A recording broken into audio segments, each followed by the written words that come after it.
Welcome to the Mouse Pals podcast. I'm Andrew, and I'm here with my pal, Jeff. Hi, everybody.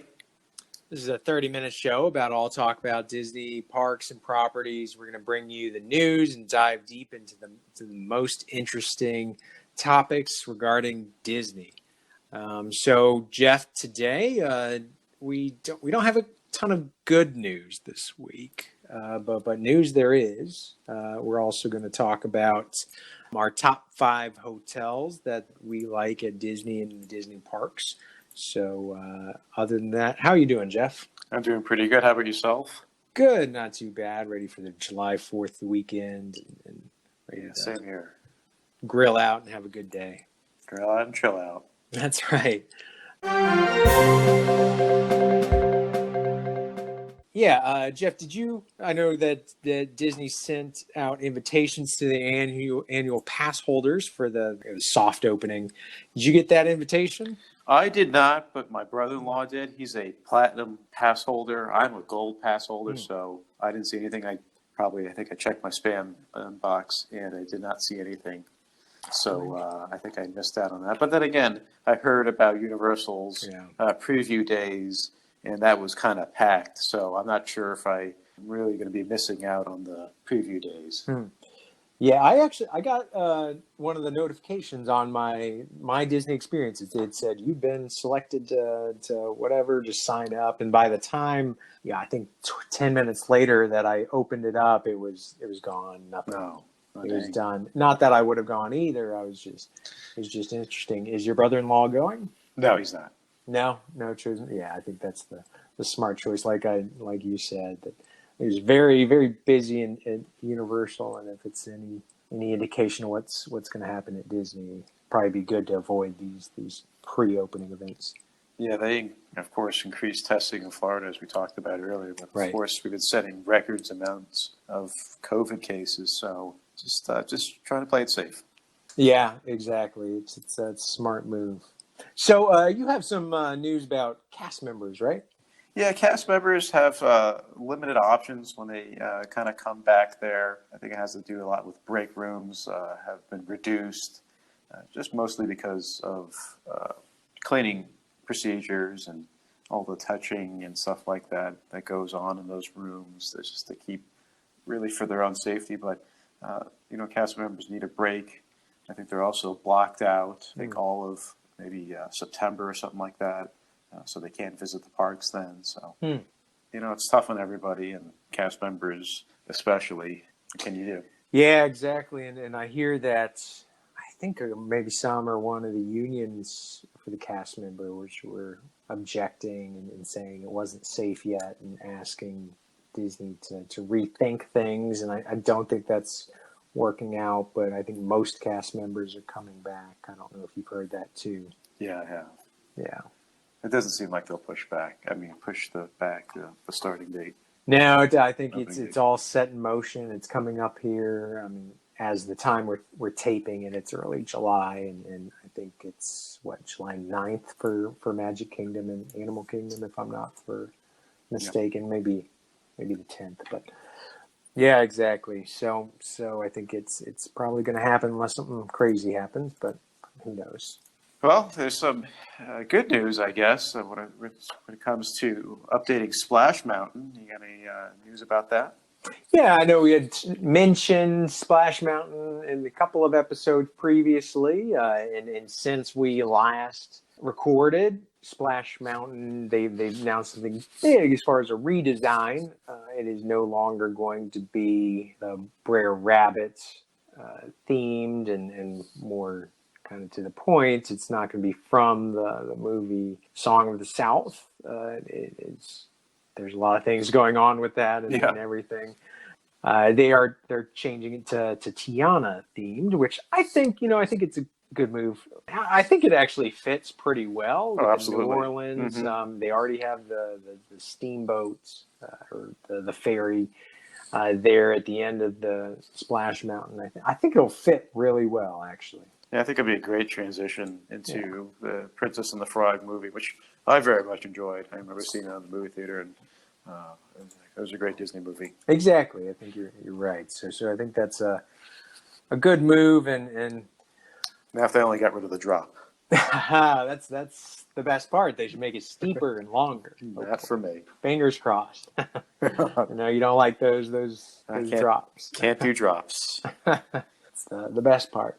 Do you have any news on the transportation or anything like that? Yeah, they're testing out. People have seen the testing of the transportation, which includes the monorail, the ferry boats.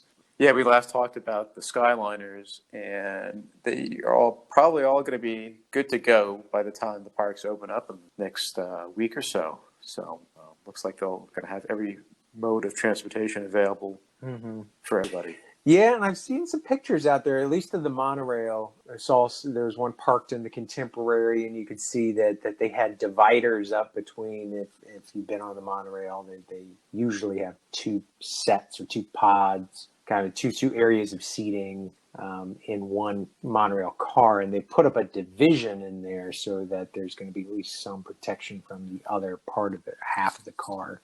That's good. So I think they're trying. They're taking some steps. Exactly. Who knows? Hopefully it'll be effective for those people going there. Yeah. Any in-park dining news? Yeah. Some guests are now able to select dining reservations for inside the parks, Epcot, the Animal Kingdom, all the parks. So people can look forward to not only going to the parks, but they're going to have reservations and be satisfied with or be happy with getting a reservation at a nice restaurant. Yeah, that's good. It's good. At least things are somewhat getting back to normal. There'll be some consistency, and you'll at least have some ability to get a good meal. Yeah, I think so too. It's something. The last thing you want to think about is trying to get food somewhere, and the best thing to do is just get a reservation. Mm-hmm. Exactly, and then I'd imagine they're doing the social distancing and spacing things out correctly and appropriately. Yeah, I'm 100% sure that's going to happen. Yeah. As far as things are about getting back to normal, Droid Depot is actually coming back. Oh, really? Okay, we had talked about that a little bit in a previous episode, right? Yeah, I didn't think they were actually going to bring it back, but Yeah. They haven't told us the details. You can make reservations to going to Droid Depot, but the droid actually, the process of making the droid, they have a conveyor belt, and people touch all these things to try to bring it to their own droid. So we'll see how that changes. Maybe you order something and then it doesn't come out on the conveyor belt. Maybe it comes out on the conveyor belt only to you or something like that. Yeah. Or maybe probably a cast member brings it out because Yeah. we're going to be looking at your stuff coming out through the conveyor belt. But I'm sure Disney will have something in place to bring back one of their big money making things. Yeah, exactly. They need that. But interesting. Yeah, that is. It's a high touch area. It seems like that would be one of the areas that they'd want to really police and monitor. But I guess they figured out something. Yeah, it'd be interesting to see, and we'll have to talk about it in the next podcast. Yeah, see how it. We'll have to follow up and see how it follows through and goes. Yeah, I hear you have some news about the Disney College program. Yeah, this isn't so good a news. This is bad news, unfortunately. That the Disney internships and programs, social media announced in an update that Disney would be suspending its college program. It's a very popular college program until further notice, and I think that's not only for Disney World but all the rest of the Disney parks as well. Yeah, it's disappointing for I think a lot of college kids that like to go. Usually we see their college name tags. Yeah, exactly. See where they're from. They're always such a great kind of part of things, especially when you're like Epcot and you're getting food or drink or wine at one of the festivals. You always see them. And as we know, Disney had previously sent home during the spring semester program participants. They sent them home early in March, and so that they had to go home, when everything started to happen. And this is just a continuation of it. It's no real surprise to me, right? No. And I think this is tens of thousands of people that won't be attending parks, but it's a bad experience that they won't get to have. Maybe they'll get to make up for it, but it's a necessity. Yeah. I can see that. I hear you have some news about resuming annual payment plans. Yeah, a little bit of news recently, and you annual pass holders who are listening may need to check this out. But apparently now that things have started up, as we all know, and as we've discussed on the podcast before, Disney was going to just restart payments and restart the payment processing and the automatic drafts payments, where you should be getting it monthly. And previously, they had said that they're not going to or not going to charge anything during the time that the park is closed. Now, in spite of those earlier statements, apparently, did the Disney computers and processing charged some people all those 4 months that it was closed a payment for all those. So some people were getting like $600 drafts out of their account as a result of the monthly plan, which obviously just was disruptive. Yeah. Were you impacted by that? We checked and nothing so far. We do look forward to seeing that charge, but I know there's no concern. Yeah, and so apparently it was a glitch, and Disney put out a statement after these things happened that they're refunding those payments, the whole payments. So they should just be a month's worth of payments now that they're starting the park back up. And so if anybody listening, if there are any of our listeners got that 4 months of payment, then make sure to check, and that should be refunded. That's good to know. Yeah. Also, I as a follow-up to last week, and to our listeners, I don't know if you've seen those pictures that the NBA had sent out and posted on their Twitter that showed the courts that were being set up at Coronado Springs. Yeah, it looks really cool. I'm looking at them actually right now. Yeah, and I thought it was very cool that they were setting up in one of the conference rooms that never was meant to have a basketball court on it, but you have the individual teams' basketball courts being set up there. I think I saw the Pistons had their court set up, and I forgot the other team. But I saw the Heat one as well, which is good to see. Yeah, I'm a Heat fan. Looks like they have interchangeable courts, so they could just bring in some new boards and switch them out with relative ease, I guess. Yeah, it's pretty cool. It's interesting to see. Obviously, no bleachers or anything like that for fans, which is not surprising because they're not going to be any. But it's a very cool thing to see. I recommend anybody who hasn't seen it, look it up. Yeah. And lastly, just rounding out a little bit more of the news is that the Walt Disney World is recalling more cast members for various in-park dining, as we already said that those in-park dining reservations are now open. It looks like the cast members are being recalled back, and it just shows that things are opening back up slowly. Yeah. All right. Well, now on to our discussion. We're going to go on to the top 5 hotels. Jeff, what did you think about when you were making this list? I mean, there's so many cool hotels Disney has. It's hard to narrow down to my top 5, but I did for the purpose of this show. Exactly. You have to make a choice somewhere. Yeah. There's some things that I didn't put up there that I think that I stole. Maybe in a couple of years we're going to have to think about putting up there that haven't been built yet. Specifically, I'm thinking about the Galaxy's Edge. Oh yeah. Hotel that'll be a full Star Wars experience. That's probably going to be on that list somewhere for me once it's actually up there. Yeah, I'll definitely have to check that out once I get a small loan taken out, probably to stay there. That's right. Mortgage your house, get a refi, and second mortgage. Sounds good to me. Okay, what is your number 5? My number 5 is the Wilderness Lodge. Okay, that's a great choice. Tell me about it. It is a really cool lodge. It's modeled after the Old Faithful Lodge in Yellowstone National Park. Mm-hmm. It's really gorgeous inside. It looks like a gigantic log cabin, really cool. Pine trees all around. There's a nice lake that it sits upon or faces. And one of my favorite times to visit is during Christmas time, where you go inside and there's this gigantic Christmas tree. And it's just beautiful. I have not been there during Christmas. That sounds amazing. You have to go, and you go on each and every floor has their own lounge area where they have a fireplace. Really cool. And one of my favorite places to go to inside is the Territory Lounge. Yeah, and we stayed there. I think at the same time that one time, maybe a few years ago, and boy, it's got that. I love just how big it is, how grand it is inside. Yeah, I think we had a fun time. Alex fell asleep real early, but it's a really cool, cozy place to just fall asleep, relax, enjoy it. For sure. What's your number 5? Mine's not too far away. Mine would be, and I agree that Disney has so many to choose from that are very great. But my number 5 would be the Polynesian, and that is because it's just a cool idea and a unique theme to it. It's got one I love. This is a feature of a hotel that makes it very cool and unique is that it is on the monorail stop, which I think is a big plus to it. Drink around the monorail.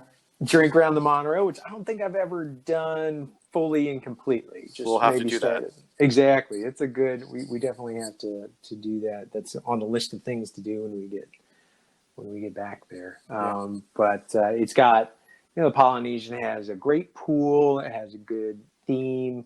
It's obviously really, even though was built before, it's taken advantage of the Lilo and Stitch. There's lots of that theming in there. The whole Polynesian theming is really a lot of fun to just sit there and look.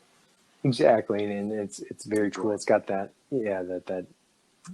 that great theming to it, as well as one of the coolest bars on the property, which would be Trader Sam's. One of my favorites. Yeah, and it's that speakeasy type hidden bar. That's a very cool atmosphere inside as well. Yeah, it is actually hard to find. It is. It took me a while to find it. I think the first time that I went there, but it was, and you got to line up for it, and otherwise you wouldn't really know that anything's there. It's not advertised, but once you're inside, it's got a very active, cool theme and a good vibe going on. Yeah, it's something we should probably talk about in maybe top 5 resort bars. Definitely. The top 5 bars just in general there. So that's my number 5. What's your number 4? My number 4 is the Beach Club. Oh, good choice.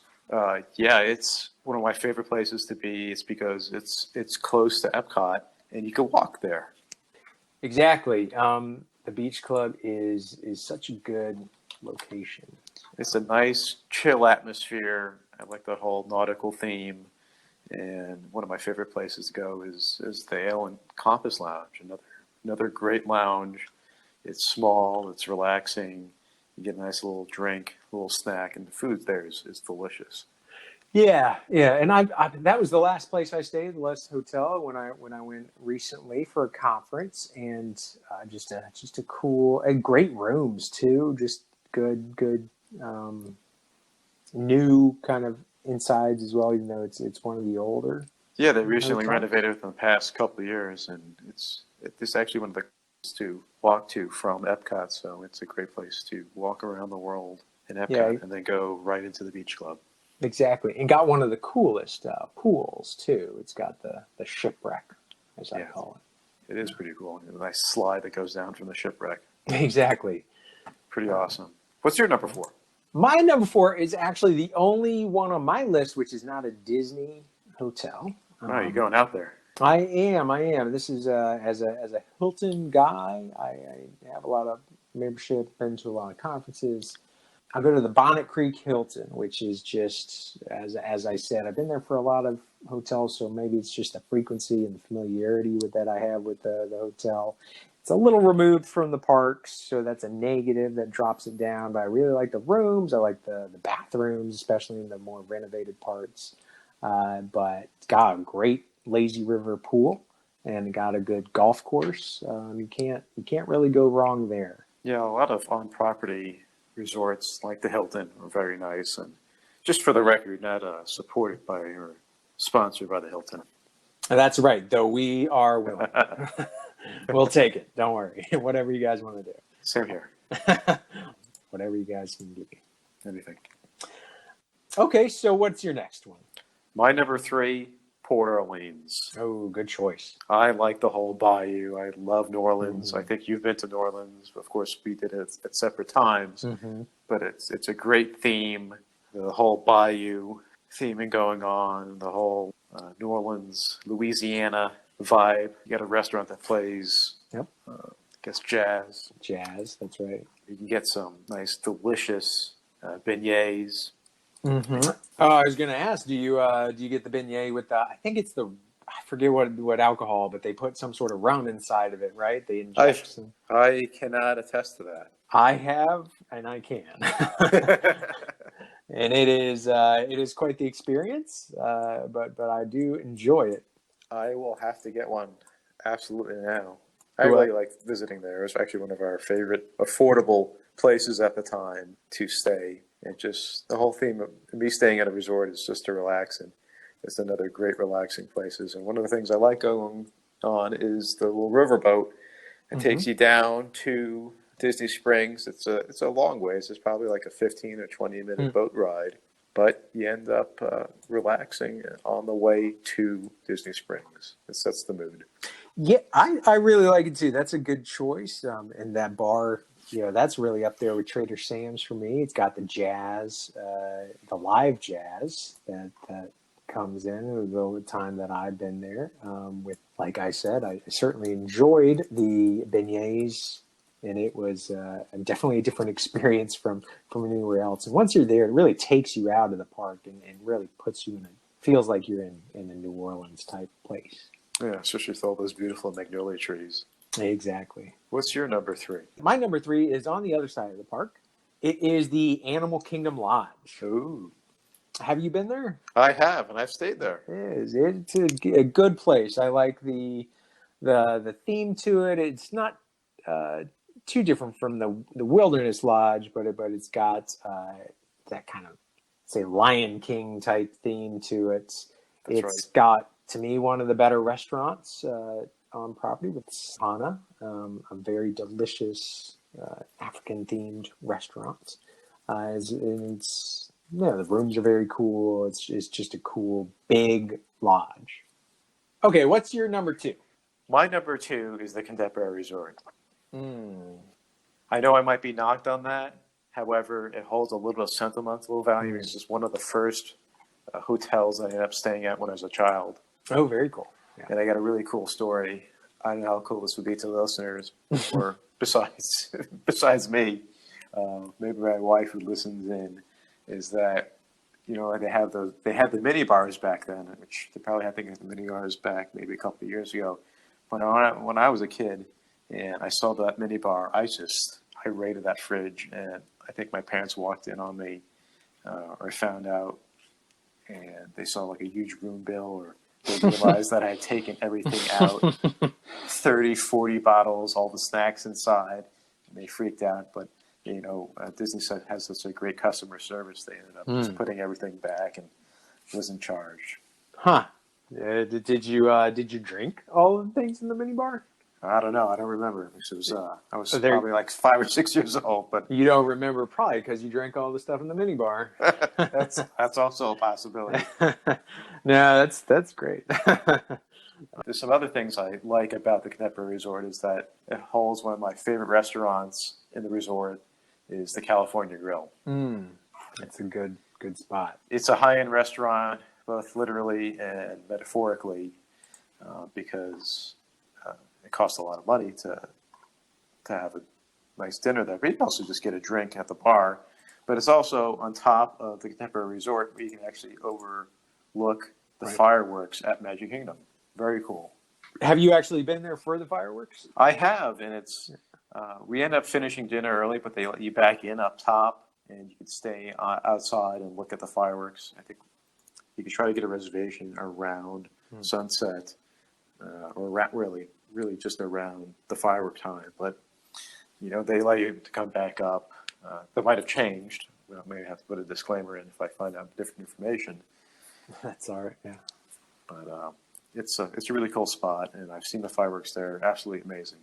I see. I have not done that. I have to check out the fireworks from the Contemporary. And yeah, I'll say that is my number two as well. Good. Contemporary is my number two. For many of the same reasons. I'll remember. I always stayed there maybe once growing up, but I just loved the idea of. Really, it goes back to the monorail being such one of my favorite things to do as a kid, and actually having the monorail go through the hotel was mind blowing. Yeah, it's still very impressive to see that come inside your hotel. Exactly. I mean, just the energy of it and how active it is, how cool it is. It is one of my favorite experiences, and it definitely was when I was growing up. So it always holds a special place in my heart. It's obviously one of the older ones, but it's been renovated pretty recently. So I do love the contemporary. I haven't been to the California Grill. I went to the Celebration at the Top, I think is what it's called, and it's like a private, maybe just a little convention area. But one of my friends right after college got married at I think it's the Grand Floridian Chapel, but then had their reception at the Contemporary, and it was a very cool experience looking out over the water. Yeah, exactly, and it was very cool. It's another spot we'll have to hit up on the monorail tour. Exactly, that drinking around the monorail, or what is it? Drinking around the lake. Yes, drink around the monorail. That is definitely one of the places we're gonna have to hit up, and so that is my number two. What is your number one? My number one, you just mentioned it, the Grand Floridian. Oh, perfect. That is quintessential. It's my favorite. All probably hotels that I've stayed at in a lot of places, not just Disney World alone. It reminds me of your typical Florida. It's just lots of windows, lots of light colors, sun beaming in. It's the Sunshine State, and it's a lot of sun in there. Really cool. And one of my favorite times to go is, of course, Christmas time. And during that time, they have a big tree. But the coolest thing is a gigantic gingerbread house where people actually serve snacks and cookies.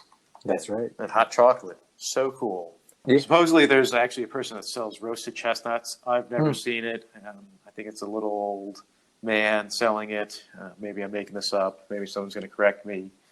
But I still haven't seen it. But I'm a big fan of chestnuts, and I still want to get some roasted chestnuts. Yeah, and it is. I agree. This is definitely a good choice by you, and I think you really like the restaurant, right? Victoria and Albert. Yes, thank you. My favorite restaurant in all of Disney is Victoria and Albert's. Not surprising, yeah. It's a multi-coursed presentation, so 5-star, Diamond Award, AAA. You know, if Michelin came down to Florida, I think you could easily get a Michelin star. That's for sure. That's right, and I think it is. It's pretty routinely among the top-rated restaurants in the entire state. Yeah. Yeah, and then I haven't been, and it's on my list of things to do. Just like I haven't actually stayed at the Grand Floridian, though I love going inside. And, you know, for many of the reasons that the Polynesian and the Contemporary are among my top ones. The Grand Floridian is right up there. It's on the monorail, on one of the premier spots, right next to the Magic Kingdom, and that's a good choice. Yeah, we'll have to go to the Beauty and the Beast bar. Hey, that's right. Check it out. See how they've done with it. Yeah. So what's your number one? Well, my number one is it is farther away, but it's not too far away from your number four. It's the boardwalk. It's a great choice. It is, and it is a good, cool theme that's it harkens back to Atlantic City with the boardwalk and the old school type architecture. It's of a different time. It's got that great theming inside. It really makes you feel that it's turn of the century, turn of the 20th, 19th. It's just a great atmosphere. And then once you go outside, you have all those bars and restaurants along the boardwalk that are just a stone's throw away from that. Yeah, it's a great entertainment spot. Yeah, and you're centrally located to the two of my favorite parks, the Hollywood Studios as well as Epcot. So it's a good hotel to be at. Yeah, it's a great location, and I like going to that ESPN bar. That's right. Yeah, ESPN, and then some Abracadabar is really cool Yeah, it is. atmosphere. It's great. The setup at Big River Grill and Brewing Works, I think they actually have an actual brewery there. Mm. They might, it's a microbrewery, I guess. And they have a couple of little vats there where they brew their own beer. Really cool. Food's pretty okay, but beer's good. Yeah, and yeah, gosh, we could just have a whole episode about the tour around that boardwalk area. And it's great. But yeah, so that's my number one, and I love it. And obviously, there's so many great hotels in the area that I think that you really can't go wrong with a lot of them. There's a lot that I haven't been to yet. There's a lot that I think that are on the list of things. Like we said, the Galaxy's Edge, the Riviera looks really cool. And there's just a number of ones I haven't been to. But Yeah, we'll probably have to revisit our top 5 in the next couple of years. yeah, exactly. Maybe episode 100 something. So we'll see. Season 6. That's right. Well, we appreciate everybody's time, and keep listening to us, keep rating us. Make sure to rate us 5 stars if you on whatever platform that you listen to us on. Yeah, and make sure to send us in any questions or any comments that you have. Everybody have a good time, and we'll see you next time. Stay safe.